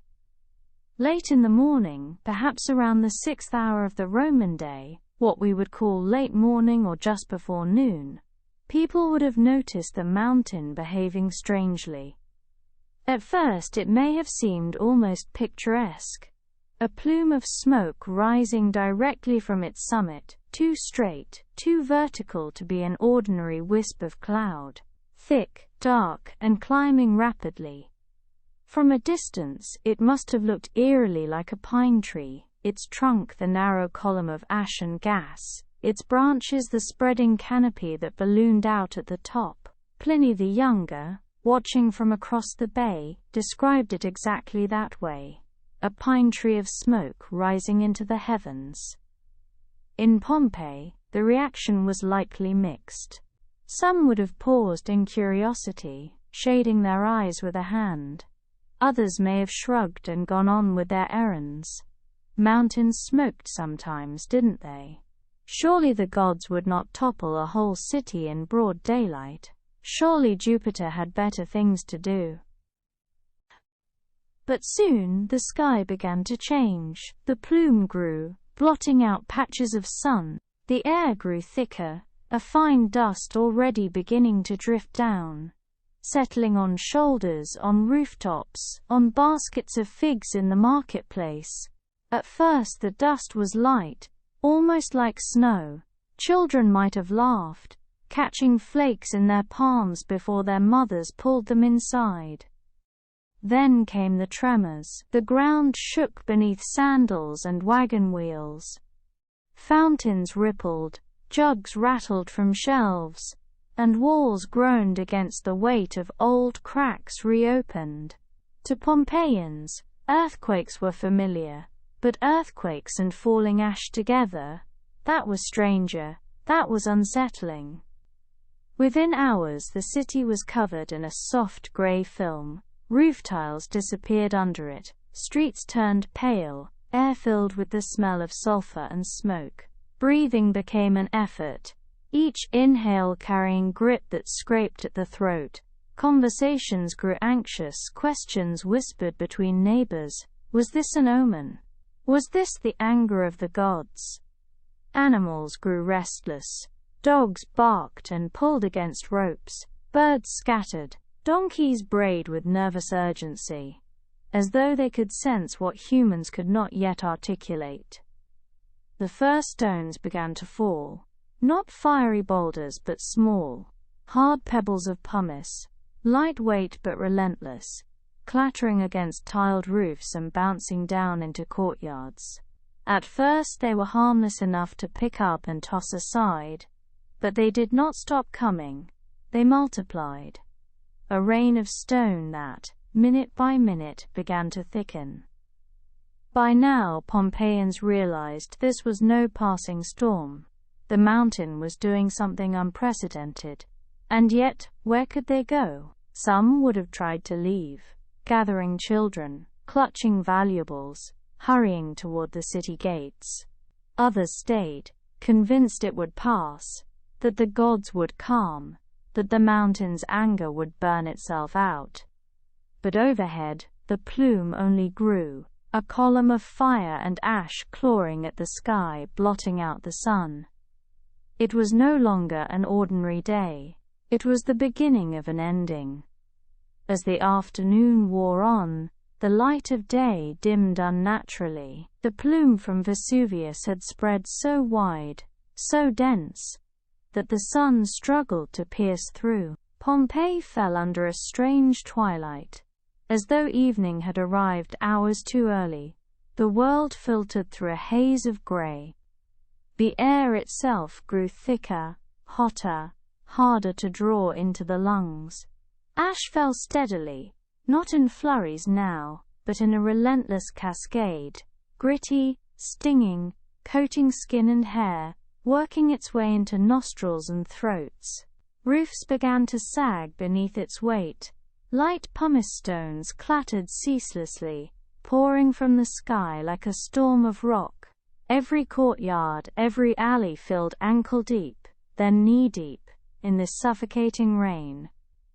Inside houses, families huddled in dim rooms, lamps flickering faintly against walls already trembling with each tremor from the mountain.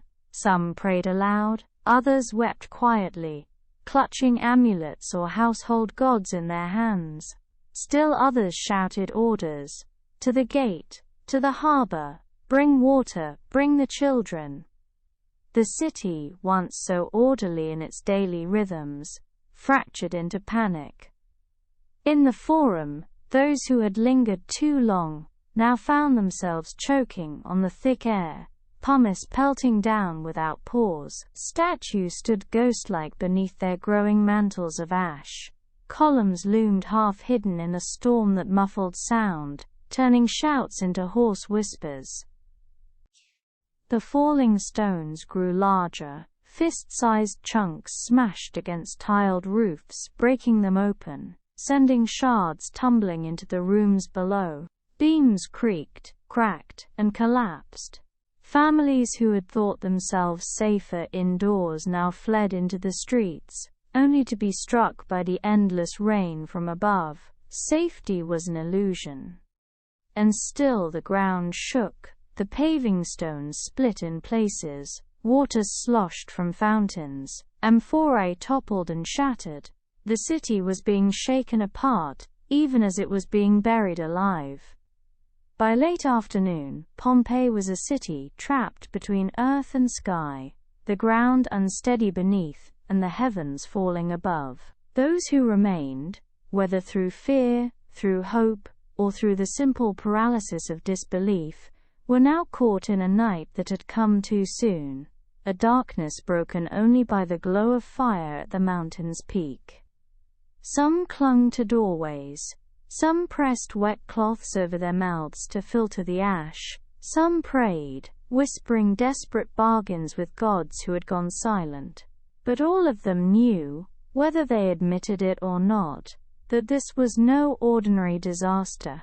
This was the undoing of everything familiar, one stone, one breath, one heartbeat at a time. The day had begun with bread baking in ovens, and children running in streets. By its close, Pompeii was smothered, choking, caught in the long shadow of a mountain that had revealed itself not as a backdrop, but as a destroyer. As the afternoon hours bled away, Pompeii slipped into darkness. Not the gentle, gradual fading of twilight, but a smothering, unnatural night. By now the great column of ash rising from Vesuvius had swollen into a canopy so wide and so dense that even the strongest rays of the sun could not pierce through. Imagine standing in the Forum, where just hours earlier the market had bustled with buyers and sellers. Now the sky above was gone, replaced by a shifting mass of smoke and fire. The effect was disorienting. Oil lamps were lit indoors, but their glow barely reached past a few paces. Outside, torches flickered feebly, the light swallowed by the storm of particles tumbling from the sky. The world shrank to a radius of a few feet. Beyond that, only shadow and the ceaseless hiss of falling ash.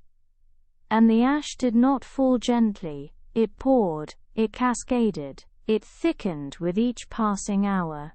Roofs creaked under the growing weight, courtyards filled, steps disappeared, doors had to be pushed against a rising tide of grit. Every breath came with a rasp. People tied cloths, tunics, even strips of bedding across their mouths and noses, dampening them with water or wine, desperate for a little relief from the choking air.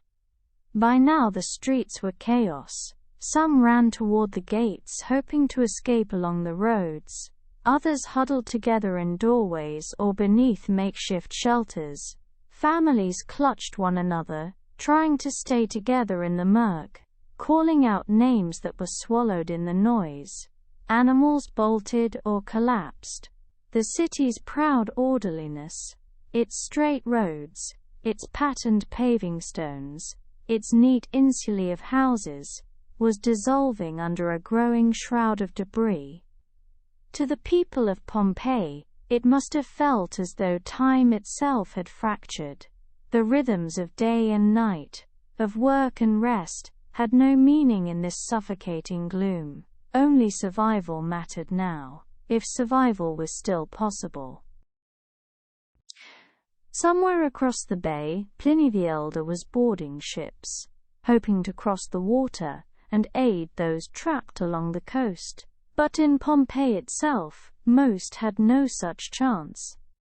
The roads out were already half buried, clogged with panicked crowds. The harbor too was filling with ash and stone, making departure by sea near impossible.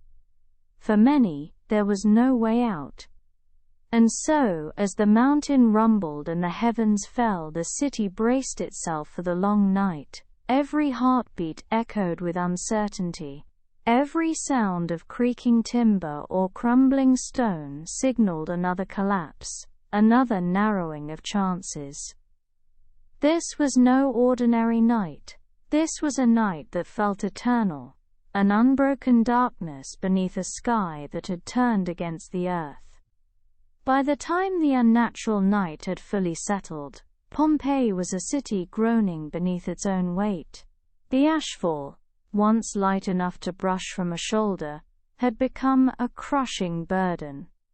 Roofs that had stood for decades, built of timber and tile, began to bow under the load. At first, the sounds were sporadic, a faint creak, a scattering of tiles, a muffled thud. But soon those sounds multiplied into a grim rhythm.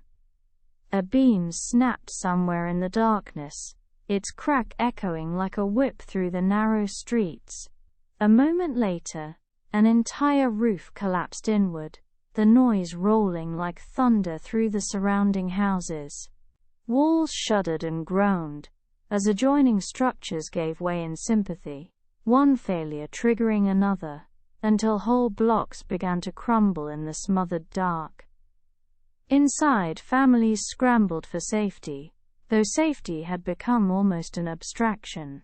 Some tried to flee their collapsing homes, only to find the streets nearly impassable, ash piled waist-deep in places, pumice still clattering down from above, blocking passage and driving people back indoors. Others chose to stay, huddling in cellars or beneath stairways, praying that the beams above them would hold just a little longer. The air itself had grown unbearable. Each breath was a trial, hot, gritty, laced with sulfur that stung the nose and throat. Voices grew hoarse, reduced to coughs and whispers. Even the effort of speaking required more air than most could manage. Animals too suffered. Horses, tethered in courtyards, thrashed and pulled until ropes snapped, or simply fell silent, overcome by exhaustion. Dogs whimpered or howled until their voices faded. In the barns and byres, livestock bellowed against the tightening darkness. Amid this growing chaos, light itself had nearly disappeared. Torches sputtered against the choking air, lamps burned low, their oil mixing with the ash that drifted down even indoors. The city had entered a twilight so thick it was closer to blindness. Each step was uncertain, each movement an act of faith against obstacles unseen. And still the mountain roared. Explosions echoed across the bay, deep rumbles that shook the very ground beneath sandaled feet. It was as though the earth itself were tearing apart, one sound layered over another, the hiss of ash, the pounding of stone, the groan of wood, the cries of people, all of it a single unrelenting chorus of collapse. To live through those hours was to exist inside a slow, suffocating burial. Pompeii was being sealed moment by moment beneath a shroud that thickened without pause. And though many still clung to hope that the fall would stop, that the gods would relent, the reality was plain. The city was sinking beneath a storm no prayer could halt. By the middle of the night, time itself seemed to dissolve. There were no hours to mark, no stars to trace across the sky, no moonlight to cut through the gloom. There was only darkness, thick, smothering, absolute. To the people of Pompeii, It must have felt as though the sun had been permanently extinguished. Ash poured down with no hint of slowing. It filled streets until stepping outside meant wading through shifting drifts, like trudging through dunes that hissed and shifted underfoot. Courtyards vanished beneath it. Doors were sealed shut from the outside, wedged closed by the rising tide. Some residents tried to dig their way out, pushing against the heavy layers, but the more they shifted, the more the mountain replenished what had fallen. Indoors the air was scarcely breathable. Fires burned low, smothered by the influx of dust. Lamps guttered, their flames flickering before disappearing altogether, leaving families to grope through shadows thick as cloth. The simplest acts, finding water, comforting a child, steadying an elderly parent, became monumental tasks when every breath carried grit and every sound was muffled by the endless hiss from above. The noises of collapse came more frequently now. Entire roofs gave way, their fall sending up choking clouds that joined the storm. Walls crumbled outward, sending cascades of stone into already buried streets. It was not a single moment of destruction, but a slow-motion undoing. One building here, another there, hour by hour, until the city itself seemed to fold in on itself. Fear at some point gave way to resignation. Prayers became murmurs, spoken more to soothe children than in expectation of divine intervention. People sat huddled together, wrapped in cloaks or blankets against the chill that crept in as the sunless hours dragged on. Some held hands in silence, waiting. Others pressed themselves into corners, heads bowed against their knees, trying to make their bodies small against the weight pressing in from all sides. And still the mountain roared. The sound was constant, rolling explosions from within, deep rumbles that shook the ground, punctuated by the whistle and crash of stones falling from the sky. It was a soundscape of apocalypse, drawn out over endless hours. For those trapped within, the night must have seemed infinite, a punishment with no dawn at its end. In that silence broken only by collapse and coughs, the city waited, not for rescue, not for relief, but simply for whatever would come next. By dawn, if dawn could still be called that, the city of Pompeii no longer resembled the place it had been just a day before. The proud villas with their painted frescoes, the orderly streets paved with basalt, the bustling forums where vendors had cried out the price of figs and olives, all were buried beneath a suffocating mass of ash and pumice. Only fragments of rooftops and the highest walls still jutted above the surface, like broken teeth in a jaw of dust. The eruption had entered its most violent phase. The mountain that had once towered green and silent over the Bay of Naples, now split the sky with bursts of fire and rolling thunder. And then came the worst of all. The surges. Waves of superheated gas, ash, and pulverized rock that raced down the slopes faster than a horse could gallop. These clouds were not merely ashfall from above, they were avalanches of heat and death, rolling low to the ground, snuffing out everything in their path. In Pompeii, many of those who had survived the ashfall could not withstand this new force. The surges entered the city with terrifying speed, filling every open space, every alleyway, every courtyard. Temperatures soared. In an instant, breath itself became impossible. There was no time to flee, no chance to hide. And then silence. The silence that follows only after the loudest of sounds. No more cries, no more collapse, no more prayers whispered in the dark. The surges left stillness in their wake. And within that stillness, Pompeii was finally buried, sealed beneath layers of volcanic debris that would harden into stone. It was not just people that were entombed. Daily life itself was frozen in place. Loaves of bread sat in ovens, their crusts charred by heat. Tables remained set, with bowls and cups untouched. Tools lay where they had been dropped.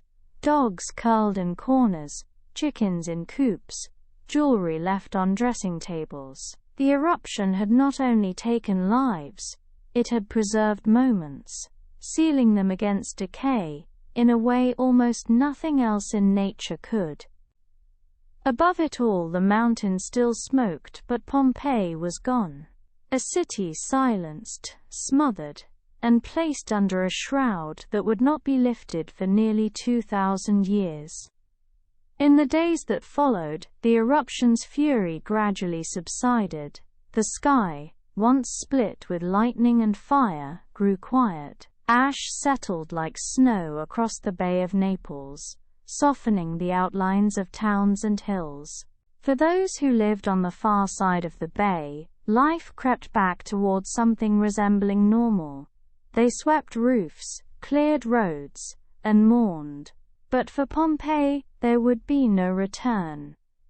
The city lay entombed beneath meters of volcanic debris, roofs and walls, frescoes and mosaics, all swallowed whole. From the shoreline, where fishing boats once pulled in nets, there was now only a gray plain, sloping gently toward the mountain. The streets and colonnades, the temples and baths, all of it erased in the span of a single day. In the years that followed, nature reclaimed the land. Rain smoothed the ash, plants rooted in the new soil, and eventually vineyards and orchards grew once more. To an unknowing eye, there was no hint of a city beneath. Farmers plowed fields above Pompeii, their oxen dragging wooden plows over ground that concealed houses, markets, even bodies frozen in their final postures. Stories of the disaster survived, but not always clearly. Writers like Pliny the Younger described the eruption in letters, but details of the town's lost were blurred over time. To some, Pompeii was only a name in old records, its location uncertain. To others it was a cautionary tale, a symbol of divine wrath, a reminder that cities, no matter how bustling, could vanish in a single day. And so centuries passed. Empires rose and fell. Rome crumbled, Byzantium thrived, kingdoms shifted across Europe, and through it all, Pompeii lay silent, sealed away beneath the soil, its streets frozen mid-step, its people, mid-breath, forgotten not because of insignificance, but because the earth itself had hidden it from view. The irony, of course, is that in being destroyed, Pompeii was also preserved. While countless other Roman towns decayed with time, walls dismantled for stone, frescoes faded, statues worn away, Pompeii remained untouched, waiting patiently beneath its heavy blanket of ash. Not gone, only waiting. For nearly 17 centuries, Pompeii slumbered beneath its volcanic tomb. Generations passed over the land, building farms and vineyards, unaware that beneath their feet lay an entire city, perfectly preserved. The memory of it flickered in scraps of text, in half-remembered accounts of the eruption, but the exact place was lost. Pompeii had become more myth than reality. Then, in the 18th century, fortune, or curiosity, shifted the earth again. In 1748, while workers dug for foundations near the town of Resina, their shovels struck walls not of stone quarry but of streets. At first it was assumed to be just another forgotten ruin, one of countless scattered across Italy. But as excavation continued, the scale of what had been buried revealed itself.